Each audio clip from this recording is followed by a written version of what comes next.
The Interval by Vincent O'Sullivan and read by Christopher Halton.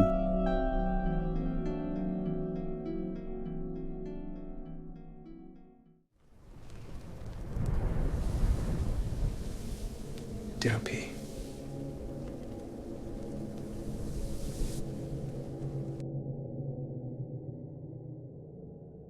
Before we begin, a few words about tonight's story. First published in 1917 in the Boston Evening Transcript, The Interval is one of Vincent O'Sullivan's most subtle and haunting supernatural tales. O'Sullivan was an Irish-American writer, poet and critic whose work combined psychological unease with the decadent literary style of the fin de siècle. A friend of Oscar Wilde and Aubrey Beardsley, he became one of the most distinctive voices in early 20th century supernatural fiction. Unlike many ghost stories of its era, The Interval does not rely upon crumbling abbeys or ancient curses. Instead, it explores the fragile boundary between life and death, inviting us to question how love, memory, and grief can blur the line between the seen and the unseen. Rich in atmosphere and quiet suspense, it is a story best experienced with as little foreknowledge as possible. So dim the lights, settle back, and join me as we enter the strange world of Vincent O'Sullivan. Mrs. Wilton passed through a little alley leading from one of the gates which are around Regent's Park, and came out on the wide and quiet street. She walked along slowly, peering anxiously from side to side so as not to overlook the number. She pulled her furs closer round her. After her years in India, this London damp seemed very harsh. Still, it was not a fog today. A dense haze, grey and tinged ruddy, lay between the houses, sometimes blowing with a little wet kiss against the face. Mrs. Wilton's hair and eyelashes and her furs were powdered with tiny drops, but there was nothing in the weather to blur the sight. She could see the faces of people some distance off and read the signs on the shops. Before the door of a dealer in antiques and second-hand furniture, she paused and looked through the shabby uncleaned window at an unassorted heap of things, many of them of great value. She read the Polish name fastened on the pane in white letters. Yes, this is the place. She opened the door, which met her entrance with an ill-tempered jangle. From somewhere in the black depths of the shop the dealer came forward. He had a clammy white face, with a sparse black beard, and wore a skull cap and spectacles. Mrs. Wilton spoke to him in a low voice. A look of complicity, of cunning, perhaps of irony, passed through the dealer's cynical and sad eyes, but he bowed gravely and respectfully. Yes, she is here, madam. Whether she will see you or not, I do not know. She is not always well, she has her moods. And then we have to be so careful. The police, not that they would touch a lady like you, but the poor alien has not much chance these days. Mrs. Wilton followed him to the back of the shop where there was a winding staircase. She knocked over a few things in her passage and stooped to pick them up, but the dealer kept muttering, "It does not matter. Surely it does not matter." He lit a candle. "You must go up these stairs. They are very dark. Be careful. When you come to a door, open it and go straight in." He stood at the foot of the stairs holding the light high above his head, and she ascended. The room was not very large, and it seemed very ordinary. There were some flimsy, uncomfortable chairs in gilt and red. 2 large palms were in corners. Under a glass cover on the table was a view of Rome. The room had not a business-like look, thought Mrs. Wilton. There was no suggestion of the office or waiting room where people came and went all day. Yet you would not say that it was a private room which was lived in.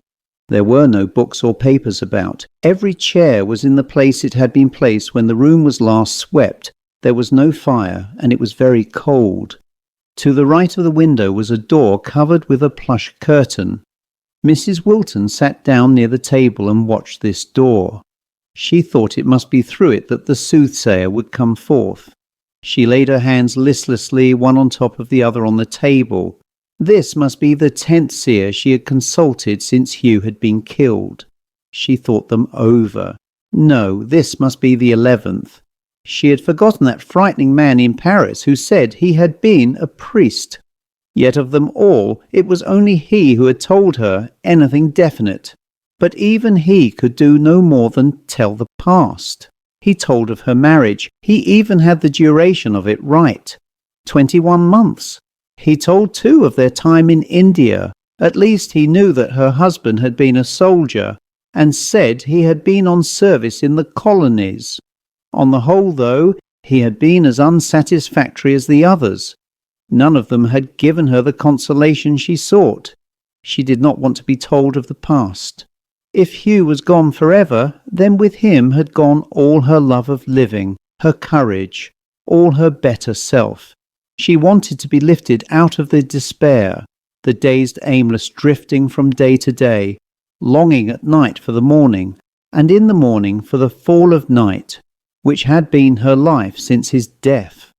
If somebody could assure her that it was not all over, that he was somewhere not too far away, unchanged from what he had been here, with his crisp hair and rather slow smile and lean brown face, that he saw her sometimes, that he had not forgotten her. "Oh, Hugh, darling!" When she looked up again, the woman was sitting there before her. Mrs. Wilton had not heard her come in. With her experience, wide enough now, of seers and fortune-tellers of all kinds, she saw at once that this woman was different from the others. She was used to the quick appraising look, the attempt, sometimes clumsy but often cleverly disguised, to collect some fragments of information whereupon to erect a plausible vision. But this woman looked as if she took it out of herself. Not that her appearance suggested intercourse with the spiritual world more than the others had done. It suggested that, in fact, considerably less. Some of the others were frail, yearning, evaporated creatures, and the ex-priest in Paris had something terrible and condemned in his look.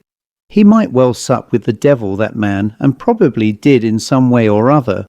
But this was a little fat, weary-faced woman about 50, who only did not look like a cook because she looked more like a seamstress.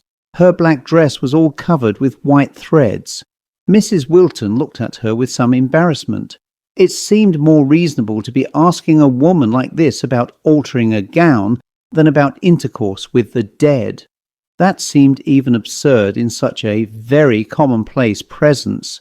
The woman seemed timid and oppressed. She breathed heavily and kept rubbing her dingy hands, which looked moist one over the other. She was always wetting her lips and coughed with a little dry cough. But in her these signs of nervous exhaustion suggested overwork in a close atmosphere, bending too close over the sewing machine. Her uninteresting hair, like a rat's pelt, was eked out with a false addition of another colour. Some threads had got into her hair too.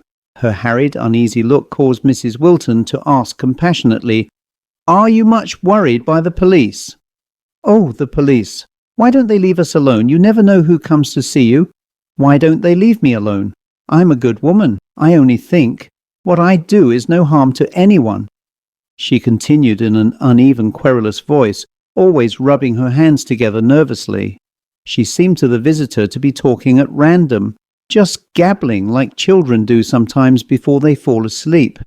"I wanted to explain it," hesitated Mrs. Wilton, but the woman, with her head pressed close against the back of the chair, was staring beyond her at the wall.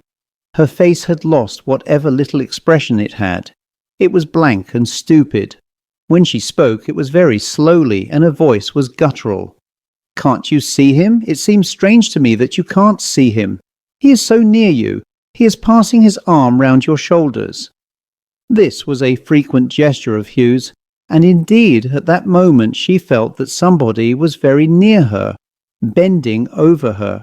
She was enveloped in tenderness. Only a very thin veil, she felt, prevented her from seeing. But the woman saw. She was describing Hugh minutely, even the little things like the burn on his right hand. "Is he happy? Oh, ask him, does he love me?" The result was so far beyond anything she had hoped for that she was stunned. She could only stammer the first thing that came into her head. "Does he love me?" "He loves you. He won't answer, but he loves you. He wants me to make you see him. He is disappointed, I think, because I can't. But I can't unless you do it yourself." After a while she said, "I think you will see him again. You think of nothing else. He is very close to us now." Then she collapsed and fell into a heavy sleep and lay there motionless, hardly breathing.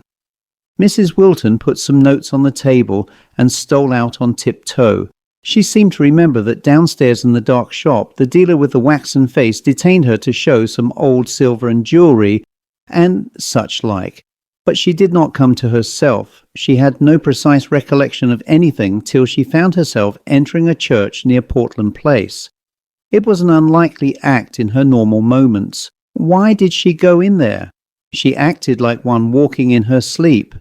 The church was old and dim with high black pews. There was nobody there.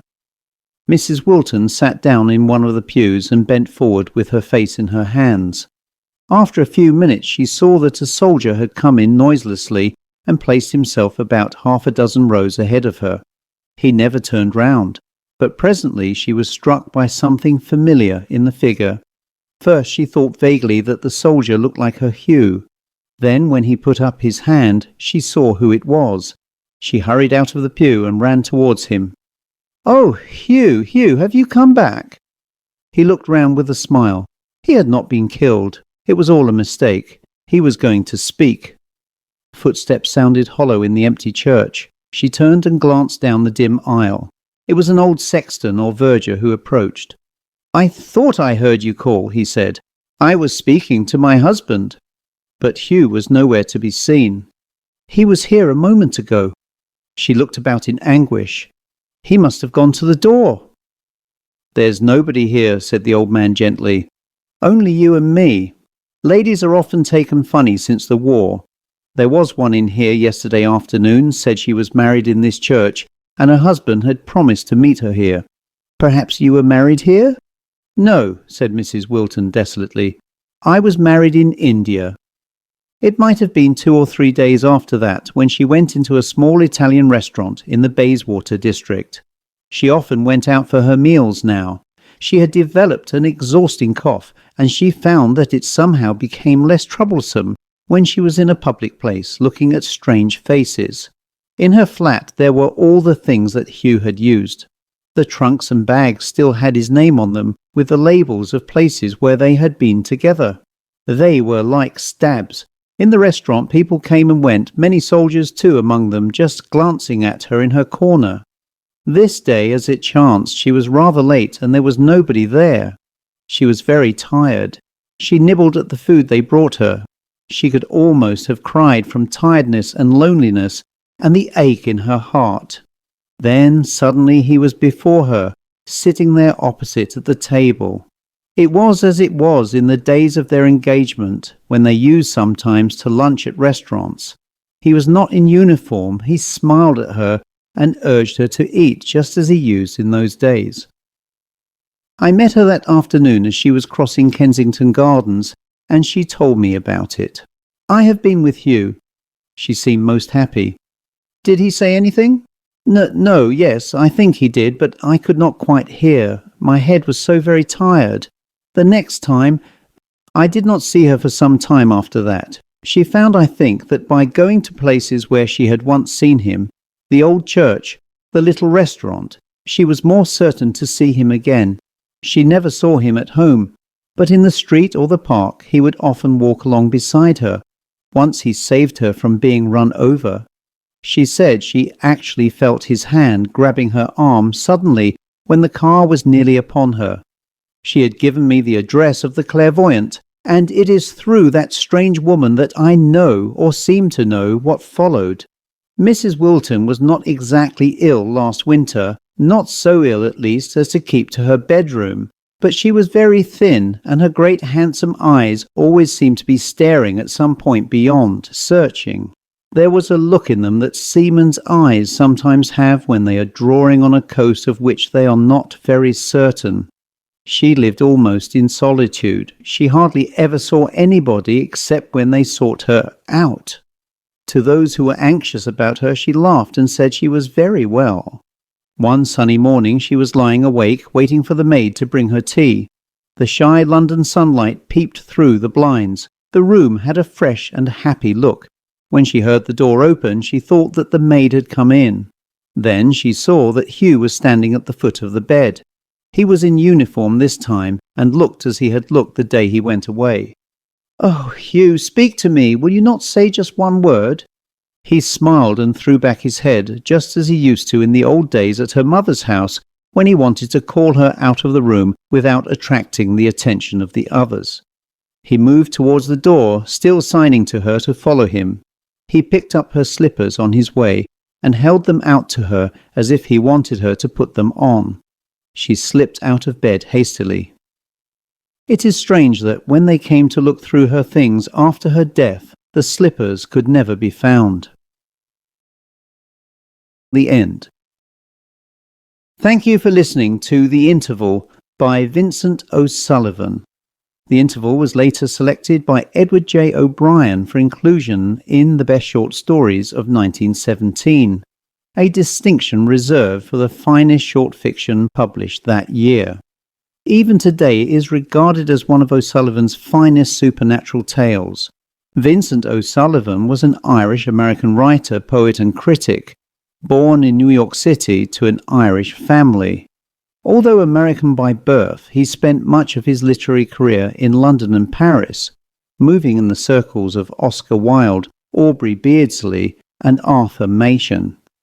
His fiction combines the elegance of the decadent movement with a profound psychological unease, producing stories that are often subtle, ambiguous, and deeply haunting. One of the enduring strengths of The Interval is its refusal to explain everything. Rather than relying on grotesque apparitions or violent shocks, O'Sullivan allows uncertainty itself to become the source of unease. The story lingers because it leaves us questioning where grief ends, where memory begins, and whether love can, for a fleeting moment, bridge the boundary between the living and the dead. Although his name is less familiar today than those of M.R. James, Algernon Blackwood, or E.G. Swain, Vincent O'Sullivan deserves to stand alongside them as one of the great practitioners of classic supernatural fiction. If you enjoyed The Interval, I can also recommend When I Was Dead, Will, The Business of Madame John, and The Queen of the Island of Dreams, each revealing another facet of his remarkable imagination. If you enjoyed tonight's reading, I hope you'll consider subscribing to Haunted Tales of Darkness, where we continue to preserve and celebrate the finest classic supernatural fiction, from famous masterpieces to forgotten literary treasures. Until next time, thank you for listening, and good night.